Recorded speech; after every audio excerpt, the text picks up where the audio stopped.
Приветствую вас на моем канале.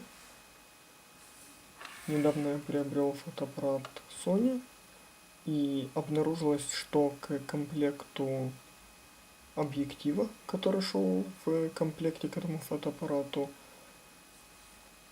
нету крышечек.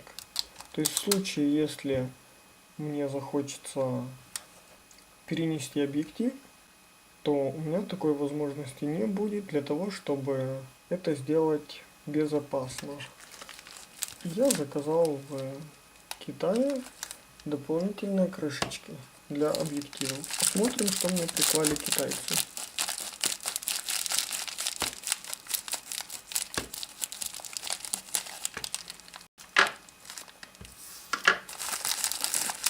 Так, крышечка раз и крышечка 2.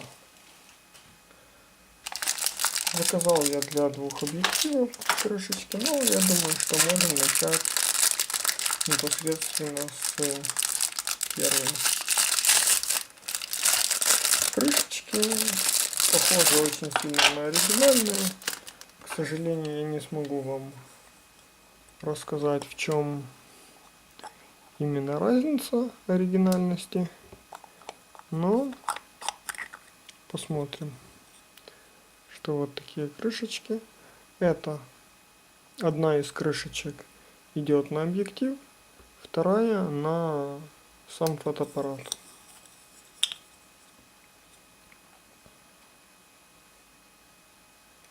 Давайте посмотрим.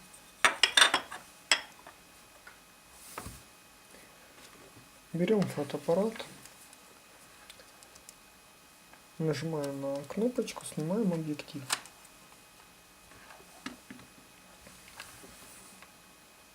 Итак, то есть фиксируется крышечка достаточно хорошо. Раз, два. Теперь посмотрим, как у нас фиксируется объектив. Мы маркеры соединяем и поворачиваем по часовой стрелке. С таким комплектом можно уже хранить фотоаппарат без объектива, не думая о том, что на матрицу фотоаппарата или на стекло объектива попадет какая-то пыль или грязь. Спасибо за внимание. Подписывайтесь на мой канал. Задавайте вопросы в комментариях.